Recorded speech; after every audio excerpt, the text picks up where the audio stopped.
ओम श्री परमात्मने नमः। प्रणाम। गुरुगीता चैनल को स्वागत। ज्ञान तत्वर महात्म्य विषय कहउछंती भगवान।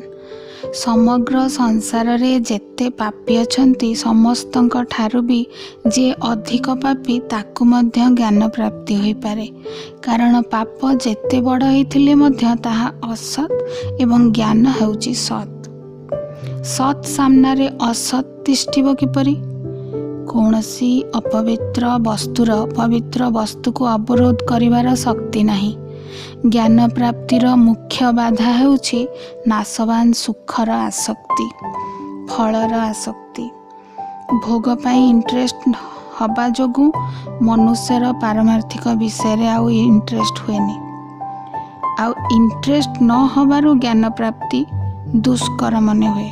ए सब ज्ञान आमको मिलबनी एपरी मने हुए।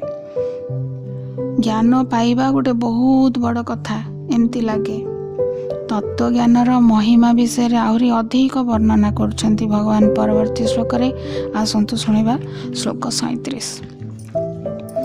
जथै धांसी समिधोग्नि भस्मसात् कुरुते अर्जुन ज्ञानाग्नि सर्वकर्माणि भस्मसात् कुरुते तथा। अर्थात हे अर्जुन, प्रज्वलित अग्नि जेपरी इंधन गुड़ी को भस्मीभूत करि दिए, सेहीपरि ज्ञान रूपक अग्नि समस्त कर्म को सर्वथा भस्मीभूत करि दिए। आसंतु यार व्याख्या सुनिबा। जथै धांसी समिधोग्नि भस्मसात् कुरुते अर्जुन ज्ञानाग्नि सर्वकर्माणि भस्मसात् कुरुते तथा। अग्नि इंधन गुड़ी को भस्मीभूत कला परी तत्व ज्ञान रूपक अग्नि संचित प्रारब्ध और क्रियमाण कर्म गुड़ी को भस्म करि दिए। अग्नि रे इंधन पड़िले जेपरी ताहार सत्ता रहेनी, सेहीपरि तत्व ज्ञान हेले समस्त कर्म विलीन हो जाए। अर्थात ज्ञानोदय हेले कर्मरु एवं संसाररु समस्त संबंध संपूर्ण भाव में कटि जाए। संबंध कटिगले आउ संसारर स्वतंत्र सत्ता अनुभव हुएनी। केवल एक परमात्म तत्व अच्छी बोली जना जाए।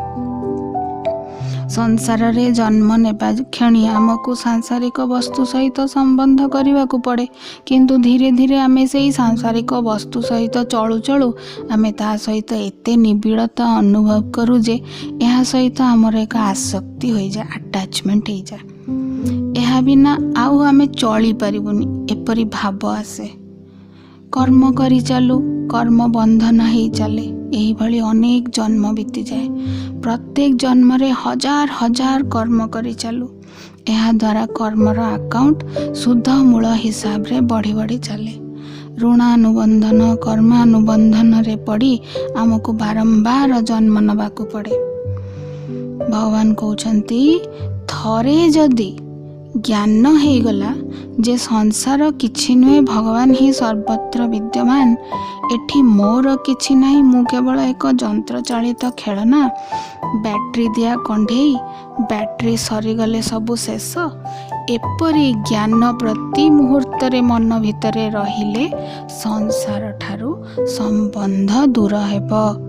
पूर्व जन्म रे आउ एई जन्म रे जेते कर्मानुबंधन हेइछि ताहा मध्य डिलीट हे जिवो। तले हमकु कर्म करिवार अछि केवल डिलीट करिवा पई, कर्मानुबंधन को ऋण सुझिवा पई।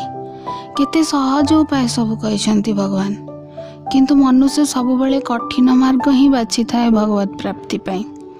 भगवान को कोल रे बसिकी आमे भाबुचे भगवत प्राप्ति केमती हबो। संसारर कला धुआं आम चारिपटे घेरी रही, सेथिपई आमे भगवान को देखि पारुने। ज्ञानर आलोक आसीगले अज्ञानर धुआं चली जीवो, सबुआड़ प्रभुमय देखा जीवो। या पर आसंतु सुनिबा श्लोक 38। नहि ज्ञानेन सदृशं पवित्रमिह विद्यते तत्स्वयं जोग संसिद्ध कालेनात्मनिविन्दति। अर्थात ଏହି ମନୁଷ୍ୟ ଲୋକରେ ଜ୍ଞାନ ସମାନ ପବିତ୍ର କାରକ ଅନ୍ୟ କୌଣସି ସାଧନା ନାହିଁ। ଯାହାଙ୍କର ଯୋଗ ପୂର୍ଣ୍ଣାଙ୍ଗ ହୋଇସାରିଛି ସେ କର୍ମଯୋଗୀ ଅବଶ୍ୟ ସେହି ତତ୍ତ୍ୱଜ୍ଞାନକୁ ନିଜେ ନିଜ ଭିତରେ ପ୍ରାପ୍ତ କରନ୍ତି। ଆସନ୍ତୁ ଏହାର ବ୍ୟାଖ୍ୟା ଶୁଣିବା। ନହି ଜ୍ଞାନେନ ସଦୃଶଂ ପବିତ୍ର ମିହ ବିଦ୍ୟତେ।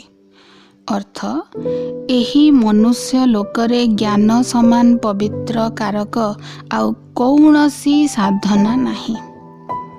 ପୃଥିବୀକୁ ଇହଲୋକ ବା ମନୁଷ୍ୟ ଲୋକ ବୋଲି ଏଠି କୁହାଯାଇଛି। ଦେବତାଙ୍କ ପରେ ମନୁଷ୍ୟ ହେଉଛି ଶ୍ରେଷ୍ଠ ପ୍ରାଣୀ। ମନୁଷ୍ୟକୁ କିଛି ପାୱାର ଦେଇକି ପଠାଇଛି।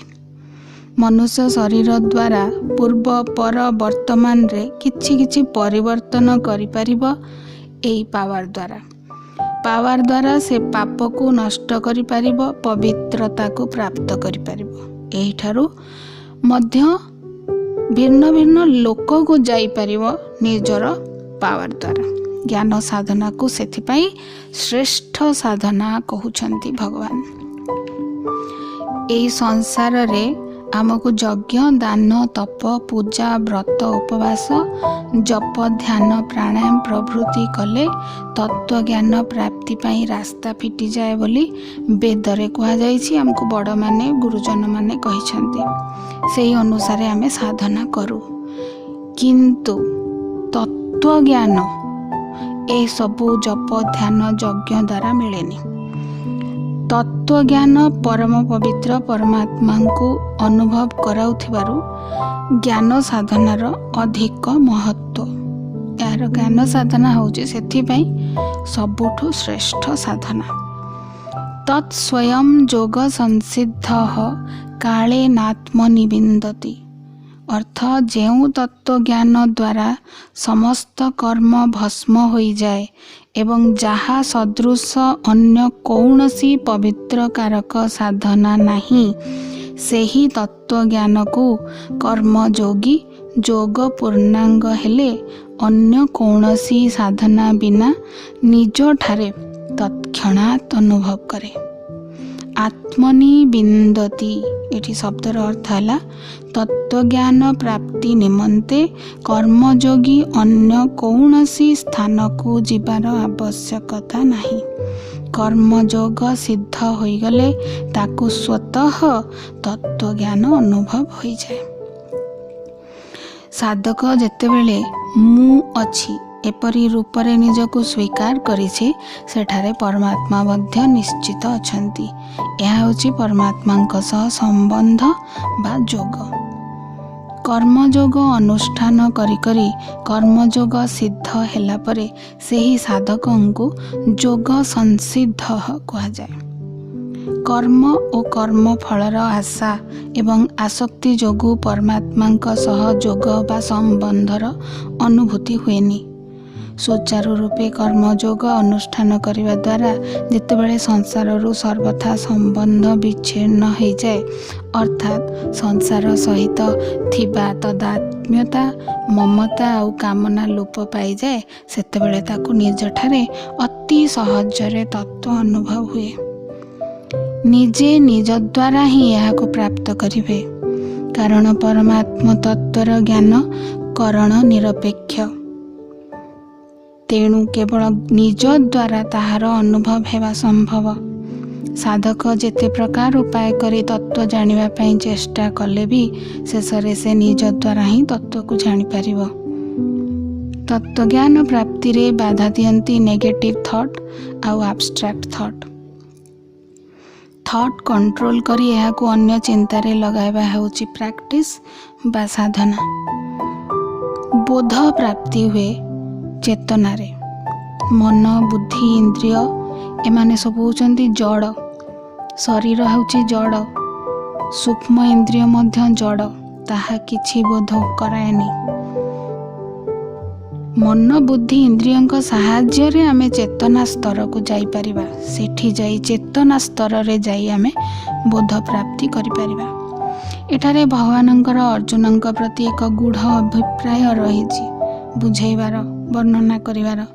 भगवान कहवाकू चाहती कि जो तत्व ज्ञान एते महान आउ पवित्र एवं जहाको प्राप्त करने निमंते मु तुमको तत्वदर्शी पाखक जीवाकू कहूची ताहाकू तुमे सहजरे अति सहजरे कर्मयोग आचरण करी निजे निज ठारे मध्य प्राप्त कर परिबो। भगवान चाहूना अर्जुन ज्ञानी जनक पाखक जाई ज्ञान प्राप्त करंतु। से चाहती सहजरे किपरि ज्ञान तत्व को अनुभव करंतु ताहा पुणी निजे निजे अनुभव करंतु। सेथिपाई कर्तव्य कर्म ठीक भावरे करिबाकू हबो। अन्य मानकर हित उद्देश्य रे कर्म करिबाकू हेबो। साधक मानक पई भगवान संपूर्ण भावरे क्लियर करिकी एई श्लोक रे कहिसेंती तत्वदर्शी महापुरुषंक निकट को जाई तत्व दर्शन अवश्य जे प्राप्त हेई जिवो तार किछि ग्यारंटी नाही। ता छड़ा जहा पाखकू जीव से तत्वदर्शी कि नुहंती से कथा केमती जानिबो। ता छड़ा साधकंकर श्रद्धा भक्ति सेतिकी उन्नत धरणर हेई नथिले भी से किछि पाई परिबेनी। ए सब कौन सर्टिफिकेट कोर्स तांको पाखकू गले से तत्वदर्शन प्राप्तिर ट्रेनिंग दे देबे आउ सर्टिफिकेट धरे देबे सेमती हुएनी। महापुरुष मानक पाखकू गले से अंतःकरण शुद्ध करिवार बाट बतई दियंती। तापरे निज चेष्टारे निजे अंतर्दृष्टि साहाय्य चेतन प्रवेश कले जाई सेही बोध प्राप्तिर अनुभव हुए। किंतु जी एई बाटरे जाई परिबेनी से कर्मयोग माध्यम रे शेष समय बेलकू सेही बोध को आपे आपे प्राप्त होंती। भगवान तो महापुरुषंकर भी महापुरुष जोठी भगवान निजे आसी कहउछंती मु जेपरी कहूची सेपरी कर सेठी आमे तांकु छाड़ी महापुरुषंक पाखकू काहेकि जिबा। एहा ही एही गीता ज्ञानर सार तत्व। समस्त साधक मानंकु अनुरोध गीतार प्रत्येक श्लोकर मार्मिक अर्थ गूढ़ रहस्य बुझी भगवानंकु ही एठी निजर गुरु मानि नेले बहुत उपकृत होई परिबे। आज पई एतिकी।